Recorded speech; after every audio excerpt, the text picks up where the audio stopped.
and I'm gonna start it. All right, so let's do this right now. It seems like we're on right now. Hold on a second. Get this popping real quick. Start it up. Hey, Jenna. Yeah. Oh, we're live right now. No, I'm serious though, for real. This summer, I think we should all. I feel like I'm not gonna believe you until you actually show up at my front door. You know what? All right. I'm gonna show you the passport when I have it all. Are we live and direct? Yeah. Okay, you do that. Are we live, bro? What is join? Yeah. Join. You just live on the phone, so we should be live to go. Pierre's not in your circles. You're about to join. I don't want to hang out air. Let me see if it happens. You're already in the call. It's okay. You can probably go on your phone. Yeah, hold on a second. We gotta make sure that we are good. Let me see if it happens. You're already in the call. So, okay. So I'm gonna mute this. Say what? Why are you in like 4 different places? Because that's the way it works.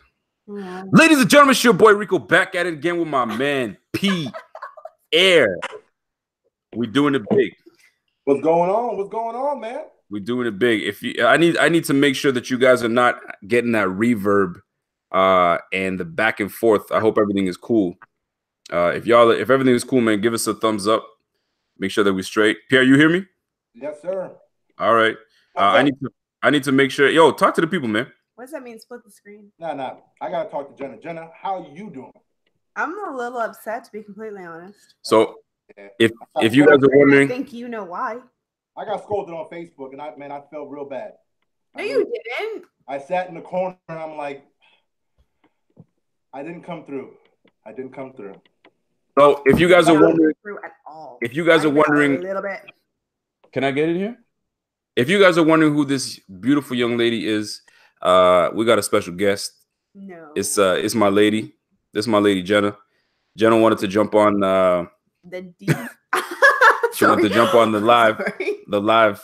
We're gonna try to talk football. If this one keeps jumping out of pocket, we're gonna try to make it happen. So, she likes the Buffalo D. Never mind. Pierre, man, what we doing, man? What we talking about today, man? What we talking about today?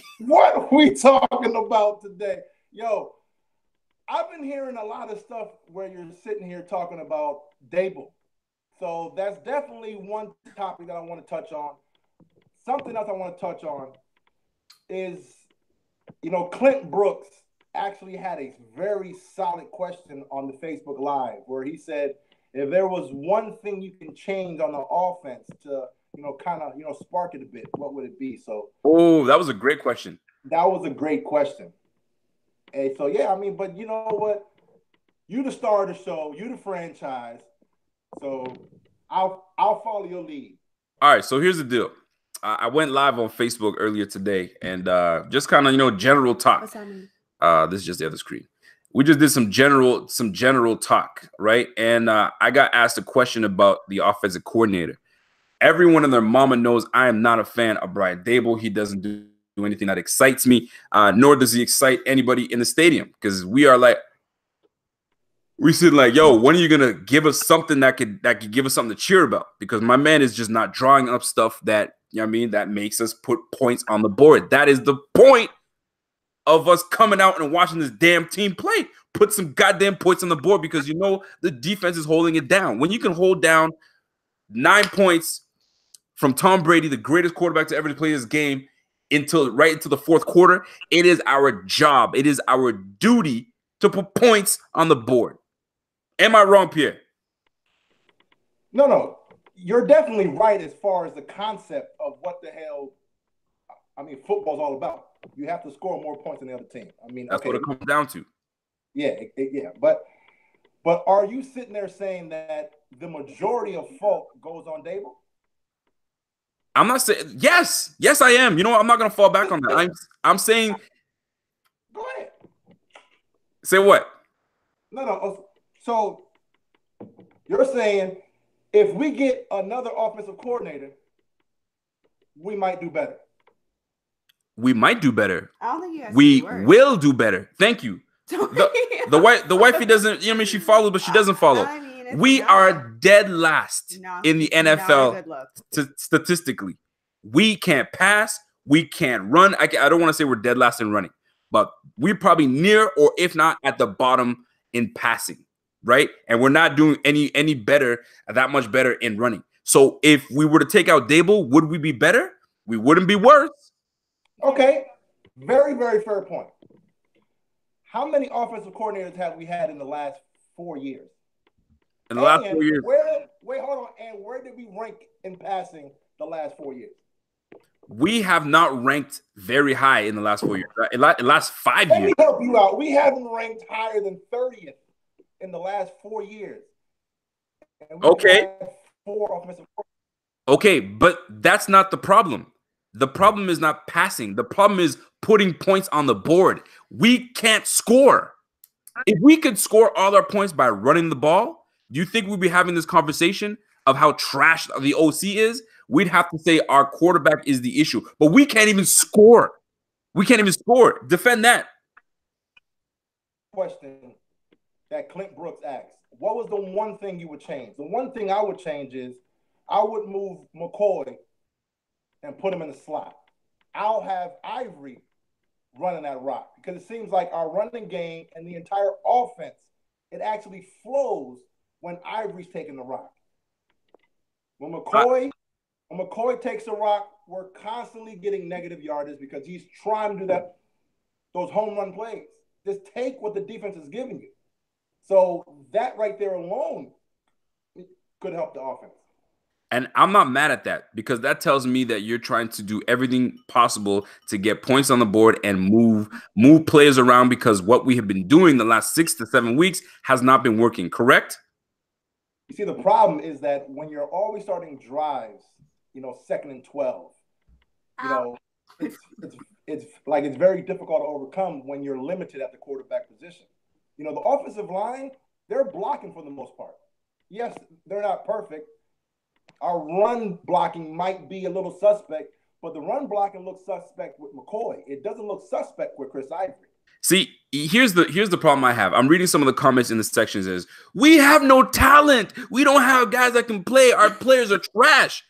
You know what? I'm sick and tired of that excuse. That's a damn excuse. We have no talent. Guess what? This is the NFL. The NFL has the greatest players on the planet that are in this fraternity. Hey, Rico, how does the fans like again? Say what? Saying again?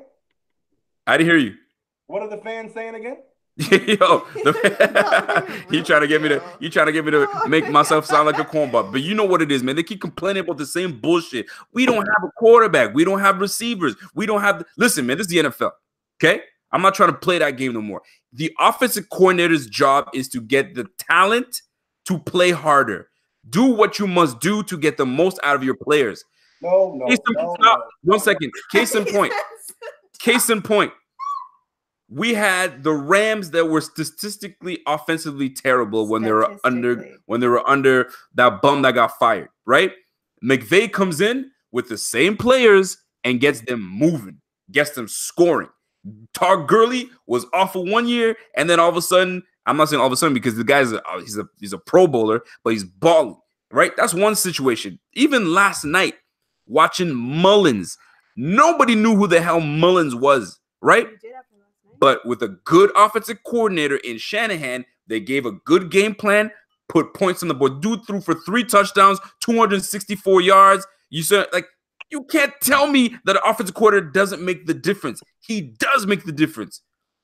I don't want to hear that shit, man. He doesn't make the difference. He does help out. Okay, let's actually have a test with the fans. All right, let's do it. How many right now are tuned in? Right now, we got 46 people watching right now. All right, let's make this fun. All right, let's do it. If we take McVay.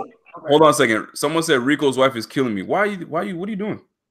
Drinking to put up with you in your fucking football season. Yeah, Jenna. This guy, yo, you're an instigator. You edging people on. No, you don't. Look. Honestly, we have no children tonight. This is our date night. It's not our date night. We're still going out. No, this is our date night. No, we're not. This is not our date night.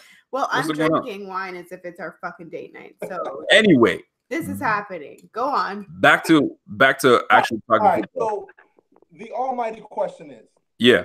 Let's have some fun here. Let's do it.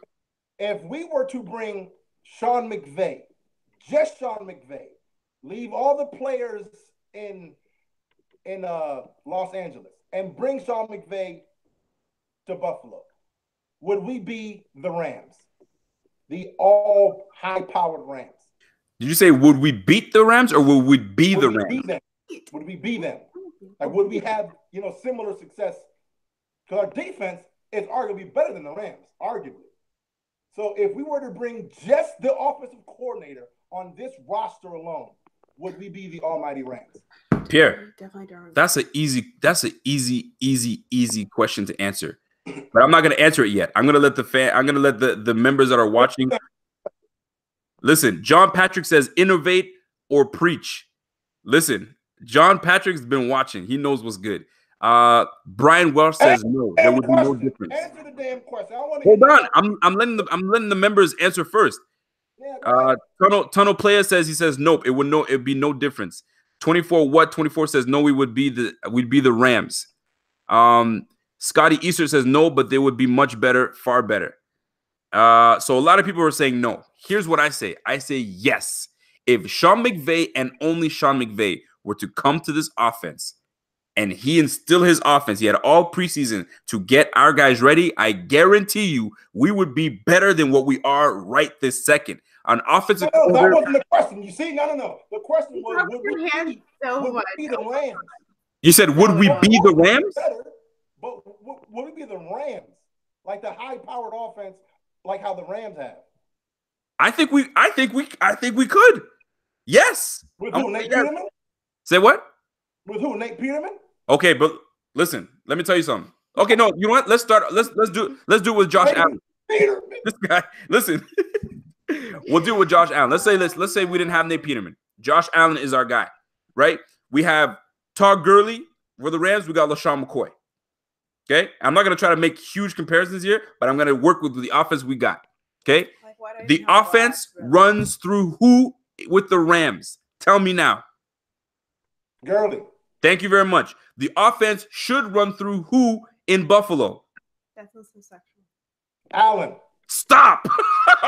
Stop your nonsense. Yo, it runs through McCoy. Everyone knows that. The real McCoy. Yo, listen. Gurley is balling out. He's balling out. But the MVP could arguably be Goff. Goff is the one who's leading that entire offense. Now, next question. If we were to switch receiving cores, the Rams will take Benjamin, Holmes, and Zay Jones, and whoever we have, and we would take Cup, Woods, and whoever the other guy is. Would the Rams be the same team? If they took Benjamin, Zay Jones. If they took our receiving core. So we switched receiving cores. Exactly. Who's the offensive coordinator? McVay. What are you laughing at? Your hands. Oh my God, it's so annoying. You talk with your hands so much, and I hope that other people notice it cannot be just. I'm about to boot you out. This is getting heated, and you're talking about my hands. Sorry, go ahead. She's about to get booted real quick. Oh my God, drives me insane. So if they switch receiving cores and our receiving core goes to the Rams, would they be the same? Come on, damn question. Come on. That's you know what? I would say they'd be I wouldn't say as high powered as they are right now, but they'd be better. They would be almost the same. Almost the same. Almost. Same quarterback, different receiving core, almost. You disagree. What are the fans saying? So the fans right now would say, a lot of people are saying, okay, so they said, hold on, let me go back. No, Peterman is your boy. No, they're talking about Peterman.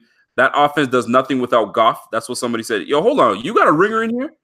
24 what? 24 is talking about the offense does nothing without Goff. Who you got texting for you, man? What's a ringer? A ringer is someone that he brought in just to. I feel so. Bryce Clark says, I think the largest need we need is a good quarterback coach. We need someone like Andy Reid to mentor a quarterback, and I think we would be successful. We'd see a successful spread. Rob Fracatious says no. He says the offense would not be the same if they switch receiving cores. Somebody said Brian Welsh said I would take Woods back. Scotty Easter says, yes, they would. McVay knows how to utilize his talents. Thank you very much, Scott Easter. He knows what's good. The Hoff says, yo, the Bills need a quarterback. This is lit. Noah says, this is lit. Momo says, drop that chicken dinner. What is wrong with this dude, man? Talk about drop that chicken. Oh, chicken winner. I got you, man. We have QBs. Hold on, I'm trying to read some of the stuff that people are saying right now. So Josh Allen, come on, man. Yo, answer the question. People talking about Josh Allen for life. Andy Reid ain't going nowhere.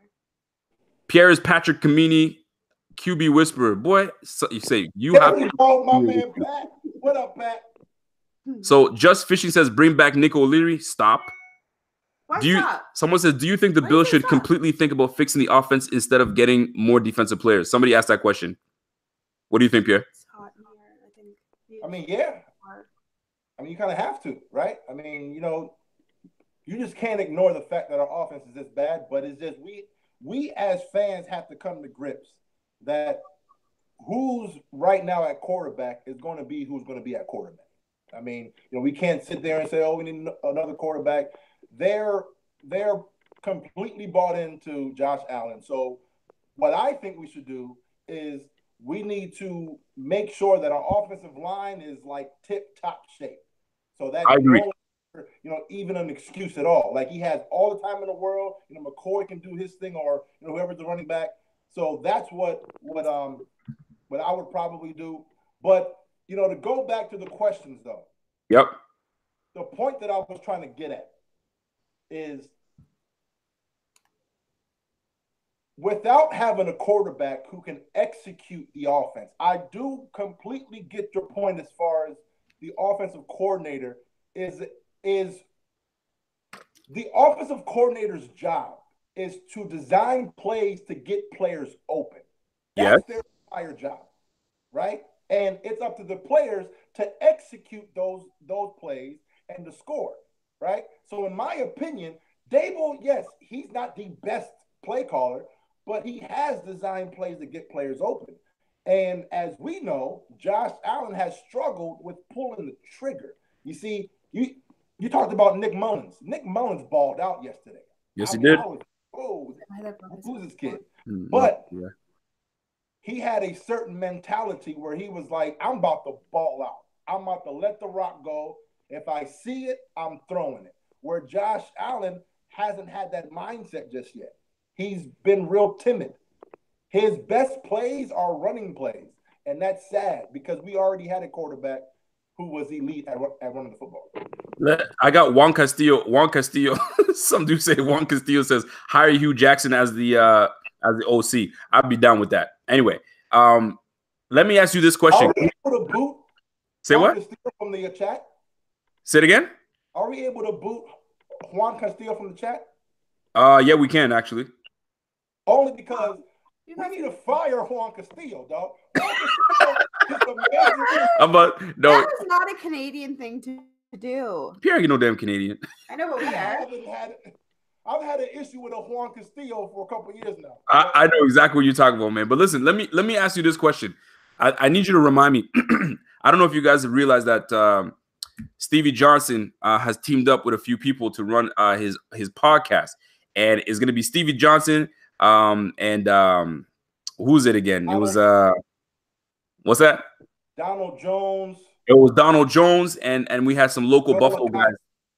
Yeah, we have some local Buffalo guys that got together, and they've created a podcast called Why So Serious. Pierre, can you remind people what Donald Jones said about the offensive coordinator position and what they're supposed to do and what the state of the issues are with OC?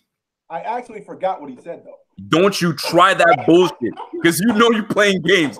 You need to let the people know about what's happening with what Donald Jones says. You got to call him Donald Jones. Donald Jones. Yeah. So what Donald Jones says, and yes. Talk to me, man. What'd he say? But he said that sometimes offensive coordinators or just coaches have to get out their own way. You know, they're trying to instill their system, their scheme, and most times it just doesn't fit with the players that they have on the roster. For example, you know, Chan Gailey, you know, Stevie and, you know, Donald, you know, they had their success really under Chan Gailey. if you look at the Changeli offense, he had a whole bunch of undrafted guys, seventh round picks, but he knew I have to get the ball out of Ryan Fitzpatrick's hands as fast as possible. Because so you open things up and let CJ do his thing. So basically what he was saying is that you have to design schemes in order to make it easier for, the quarterback, for example, to be able to not have to think too much and just play. So that's what he said. And I do agree with that. But at the end of the day, if we had Tim Tebow, if the Rams had Tim Tebow, they wouldn't be the Rams. You see what I'm saying? So that's my whole point. They wouldn't, you're right. They wouldn't be the Rams, but I'm sure they would be able to put up more than 100 points in 7 games that we played this year. The problem is we cannot score. That's the problem. I don't understand how people can be okay with an offensive coordinator that can't even get his guys to get in the damn end zone and draw up proper plays for that. That is what annoys the hell out of me right now. And would you lose sleep if we dropped Dable tomorrow? I wouldn't lose sleep. You know why? Tell me why. It's been the same regurgitation for 20 years. See, look, I didn't sign up for this bullshit. When I became a Bills fan, I was a bandwagon fan. All right? I didn't sign up for this fucking 20 years of straight up garbage. What'd you sign up for? I signed up for fucking Super Bowls every year and shit. Yo, wake up, man. We ain't win no damn Super Bowls every year. At all. When you get in the playoff, you fucked it up so bad. Listen, this hater over here doesn't listen. No, but like, oh my God, who does that? Look, bro. I became a Bills fan. We went to 2 straight. I said, oh, who the fuck the Bills? Oh, the Bills are nice. I'm rocking with the Bills from now on out. Go again. We go again. I'm like, yo, we going every year. Not knowing. Look, in hindsight, if I would have known we would be some shit for 20 years, I would have never fucking picked the Bills. Listen, I'm with you. Listen, we root for the same. We're not shitting on you. We're just realists. We're just keeping it. We're keeping it a buck, right? Are we not? Of course, we love the Bills. We're gonna ride with the Bills. We're gonna ride with them. So listen, I'm gonna just read a couple of statements and questions that people are asking. Papa Van says, "Does Ivory need to be the number 1 guy? We've had more success running through the middle, trying to bounce to the outside like Shady has always done. Should we make Shady the 2nd running back and make Ivory the number 1?" Yes. Wow, you're ready to bench a potential future Hall of Famer? No. I'm ready to use him in a different way. Yes, you said you wanted to split him outside. Split him out wide. Okay, I got you. That's very sexual. To use him more as receiver and design the plays to give him like a certain amount of running plays. Because, in my opinion, he's hurting the offense. He's a great talent. He's a Hall of Famer. Easy. But right now he's hurting this offense. It's this offense. He's hurting it. Camilla Silva asks, do you think the Bills should have not cut A.J. McCarron? Your thoughts on that? Hindsight, yes. Hindsight, and even Bean said it. And I give Bean and McDermott a hard time. But I can respect the fact where Bean said, look, in hindsight, I made a mistake. He made a mistake. What mistake did he make? The mistake was that if we would have known that Nate Peterman and Josh Allen that Nate was going to be Nate and Josh Allen was going to get injured, it would have been good to have an A.J. McCarron. Right? But here's my thing, though. Nate Peterman and Josh Allen outplayed A.J. McCarron all offseason. So it only made sense. No, they didn't. What do you mean, no, they didn't? They didn't. Look, bro, we didn't watch the same quarterback? They didn't. And I'm explaining it to you. All right. In the first game of the preseason, if we're just talking preseason, right? In the first game of the preseason, A.J. McCarron was on par with all of them. You can even make an argument that he was just as good as as Nate Peterman. Nate Peterman had the first team reps in that first preseason, and AJ was out there slinging that rock too. Right? In the second game, yes, he wasn't exactly what we want him to be, but if it wasn't for Deion Dawkins getting his ass injured, he would still be playing. He wasn't able to play in the third preseason game, and Josh Allen, that was his worst game. Josh Allen was worse against the Bengals than AJ was against the Browns. So really, it's like a wash. And then in the fourth preseason game, this man, led an almighty comeback, which AJ McCarron is known for. He's known for the comebacks, even going back to college. Let me ask you this. We just brought in Matt Barkley. We have Derek Anderson. We don't even know if he's going to be even part of the team going the rest of the season. We have Nate Peterman, a healthy Nate Peterman, but mentally fragile Nate Peterman. If Nate Peterman doesn't come out the way we need him to come out this game against the Bears, are you cutting him on sight, or do you ride with Nate the rest of the way until Allen is healthy again? Okay. If Nate Peterman was horrible, he has to play the whole game. We can't put Barkley in because, Barkley, he barely knows the offense, right? But to answer your question, I would have cut Nate a long time ago. Oh, my gosh. I mean, seriously.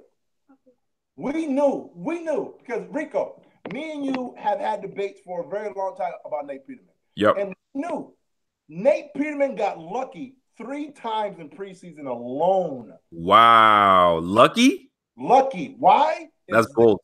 Now, hold on. Let's take a look back into memory lane real quick. All right. Take a look. Let's do it. In preseason number 1, did Nate Peterman not have this close of having a pick six? Yes, I remember that. So let's say that the defender actually called it for a pick six. Oh, here we go again. Okay, fine. In the second game, did Nate Peterman have this close to a pick six against the Browns? Yeah, he did. All right, so that's 2 games in a row. We knew who Nate Peterman was, and we even debated back and forth that if Nate Peterman finds his ass throwing those out routes, game is going to be over for this kid. Okay. So had to have known that. And you know what? I respect the fact that you want to bring up that he almost threw pick sixes, right? That's cool. What was Nate Peterman's completion percentage all of preseason? I don't want to hear that completion percentage crap. Wait a minute. You don't want to hear the completion percentage, but you want to bring up the interceptions that never happened. Yes, but you don't want to hear about the actual stuff that did happen, which is 80% incompletion percentage. I don't want to hear that. No, but we knew going in that that's a major flaw. That's a flaw. You see, I think, completion percentage is probably one of the dumbest, stats in sports. What? The quarterback wins. What do you call Okay.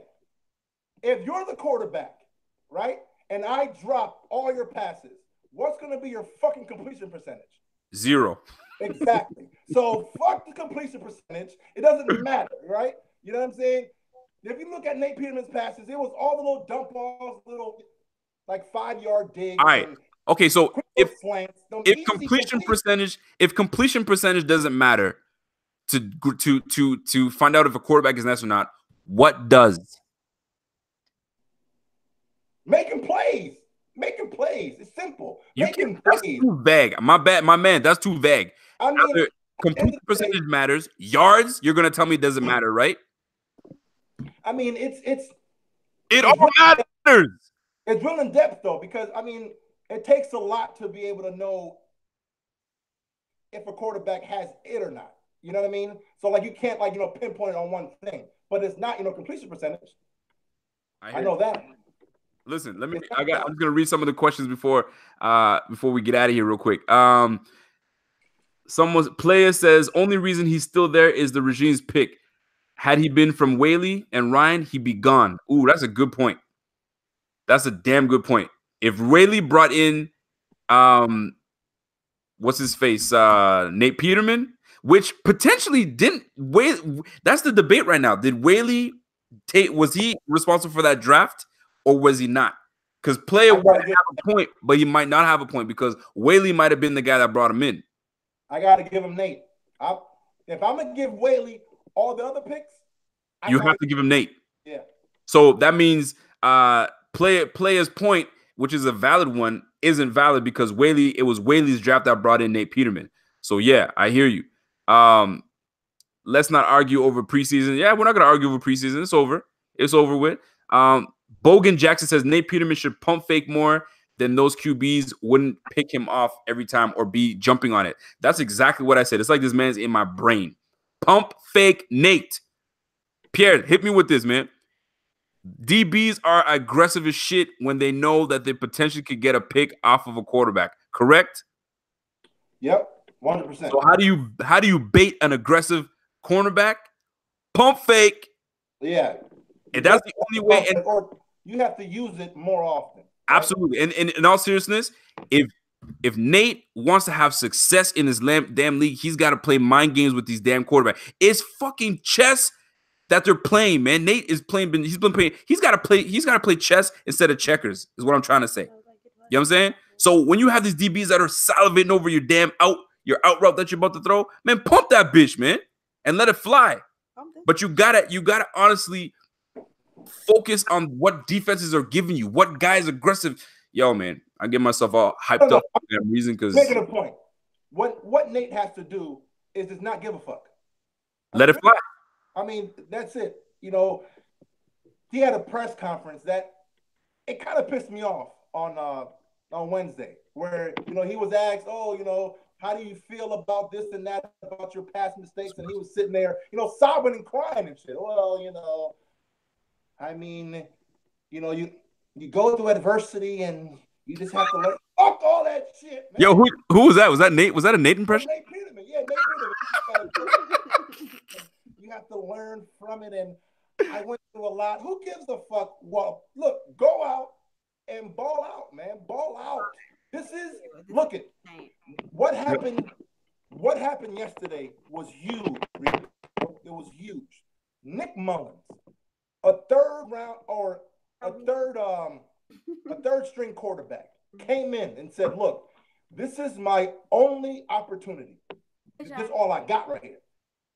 And he went out and balled out. He said, "I don't care what happens." Right. He was hitting balls in spots that you're like, "Yo, that was a nice throw." Blah blah blah blah. Nate Peterman's playing too safe, and him playing safe with those quick little dump offs, those quick little passes, that's what's fucking with him. Because, like you said, players know how you play. You're the quick strike, that quick hit quitter. I hear you. You see what I'm saying? I hear you. Wow. Okay, before we get out of here, give me three ways we win this game against the Bears. You get a new fucking quarterback. You change your defense. There we go. Let's go. Jenna is smarter than you, Rico. It's fact. I mean, right there, duh. It's proven. Sorry, but fuck. We gotta get a quarterback. All right, but I think as of right now, I love you guys so much, but holy shit. Not fucking hard. Yo, even I know this fucking shit, and I'm not. Three ways we win this game. Give it to him right now before we get out of here. As of right now, I say Terrell Pryor will most likely have to play quarterback. Logan Thomas will probably have to play quarterback, and LaShawn McCoy will most likely have to be in Wildcat the entire game. Nate Peterman will not be able to lead us to the promised land. I lost all faith. But in all seriousness, though, I think what we have to do is let's go on a date. Become more aggressive in the passing game. Take you on a fucking date. We don't have to be the running team that everyone says, we have to go through McCoy. No, we don't. We can use McCoy in the passing game. You get his ass in space. Yep, I agree.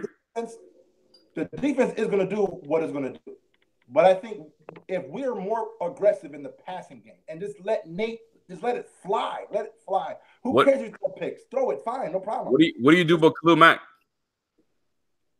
I mean, Smith. I mean, You gotta do what you gotta do. I mean, it's hey. The Bears aren't undefeated. I mean, it just is what it is, man. We can beat them. We can beat them. That's for sure. That's defense. Defense needs to step up. Ladies and gentlemen, my guy Pierre Kingpin jumped on with us, a little football talk on a Friday evening. I had the wifey with me today. I think she was bored as hell, but hey. It's not that I'm bored. I feel like it's game night and like I just ready. Yeah, she's ready to go. So listen, man, I appreciate everybody tuning in. Pierre, you want to sign off for us? Nah, man, look. All love as always. We got to get another quarterback. Nah. All love as always. Rico, Jenna, I love you guys. And yeah, next time. Pierre, I don't believe that, to be completely fucking honest with you. I'm coming. I guarantee this time. All I'm going to say is this, man. Ladies and gentlemen. Been here. Ladies and gentlemen, I appreciate y'all tuning in with the wifey and I, Kingpin Pierre. We're going to try to do this more often, Pierre. You in with me, man, or what?